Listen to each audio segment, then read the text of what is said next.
그리스도와 함께 나의 십자가, 나의 부활에 이르기까지 4월 8일 금요일 사순절 33일째 비늘이 벗겨져야 사도행전 9장 18절의 말씀입니다.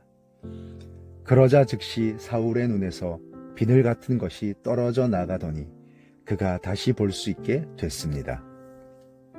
꿀벌은 태양 주위로 나타나는 산소 입자 등으로 치우쳐진 평광으로 길을 찾고 거리를 파악한다고 합니다. 그런데 요즘 공기의 미세먼지 때문에 평광이 약해지고 태양의 위치를 찾지 못하고 집으로 가지 못하는 벌들이 많아진다고 합니다. 계속되는 미세먼지로 인해 45분 정도면 돌아올 수 있는 거리가 77분, 거의 2배로 늘었다고 합니다. 그렇게 되면 벌만 힘들어지는 것이 아니라 생식을 위해 꽃가루를 옮겨주는 벌의 수가 줄게 되고 열매가 줄고 열매가 없으면 사람의 생존도 위협이 된다고 합니다. 성서에서도 무언가에 가려졌던 사람이 나옵니다. 사울은 그리스도인들을 잡기 위해 기세가 등등하여 다마스커스로 갑니다. 가던 중 밝은 빛을 보게 되고 순간 눈이 멀게 됩니다.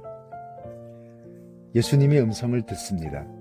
사울아, 사울아, 내가 왜 나를 핍박하느냐? 두 눈이 멀게 된 사울은 사람들의 손에 이끌려 다메섹으로 들어갑니다. 하나님은 아나니아라는 사람을 준비하고 있었습니다. 다마스커스로 가서 사울을 찾아 안수해 주라고 하셨습니다. 아나니아는 사울에 대한 소문을 듣고 꺼려했지만 순종하여 다마스커스로 갔고 사울에게 안수했습니다.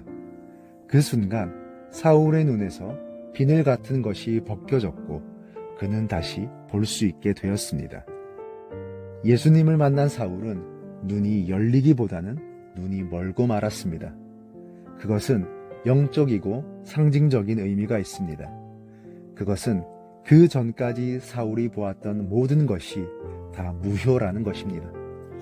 아무리 진귀한 것을 보았어도, 아무리 지식과 지혜를 열어주는 문헌을 보았어도, 그것이 하나님의 말씀, 토라라 할지라도 무효가 되었습니다. 우리가 그리스도 안에서 보지 않은 것은 다 효력이 없습니다. 아무리 값진 것을 보았어도, 아무리 재미있고 의미 있다고 여기는 것을 보았어도, 아무리 내 삶에 유익한 것을 보았다 할지라도 효력이 없고 그리스도 안에서 본 것만이 효력이 있습니다. 이미 예수님을 만나고 제자가 되었어도 그리스도 안에서 발견하지 않은 것은 생명력이 없습니다.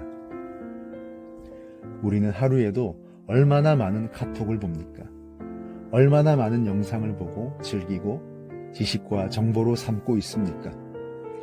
뉴스는 우리로 하여금 이 시대를 따라가고 있는 사람처럼 알 권리를 누리는 사람처럼 보이게 합니다.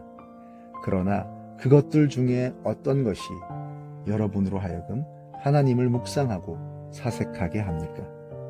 어떤 것이 여러분 자신을 성찰하게 하고 성숙으로 이끌어주고 있습니까?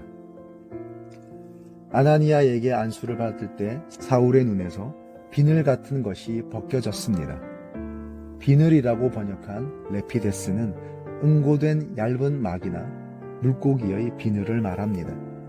그리고 그것은 레피스의 복수입니다. 비늘 같은 것들입니다. 그것이 벗겨지고야 그는 그리스도 안에서 다시 세상을 보게 되었습니다. 우리의 눈에도 비늘 같은 것들이 있지 않습니까? 미세먼지와 같이 하나님을 바로 볼 수 없게 하는 것들입니다. 성서와 하나님의 나라를 바로 볼 수 없게 하는 것들입니다. 공동체 속에 있는 지체를 참 형제와 자매로 보지 못하게, 사랑하지 못하게 하는 것들입니다. 연약한 이웃을 보지 못하고 자기와 자기 기업만 보게 하는 것입니다. 무엇보다 이 비늘, 레피데스는 바로 자기 자신입니다. 자기 자신이 우상이 되어 있고 다름 아닌 자기 자신이 하나님과의 관계를 막고 있습니다. 아니라고 누가 자부할 수 있겠습니까? 이런 자기 우상이 벗겨져야 합니다. 그래야 비로소 우리는 하나님과 세상을 또 나를 바로 볼 수 있게 됩니다. 이 사순절에 십자가의 보혈로 비늘이 씻어지고 벗겨지는 은혜가 있기를 기도합니다. 하나님과 저 사이에 미세먼지 가득한데도 저는 인식조차 못하고 있지 않습니까? 나에게 있는 비늘이 어떤 것인지 알게 하시고 주의 능력의 손으로 안수해 주시고 십자가의 보혈로 씻겨 떨어져 나가게 해 주시옵소서. 예수님의 이름으로 기도합니다. 아멘.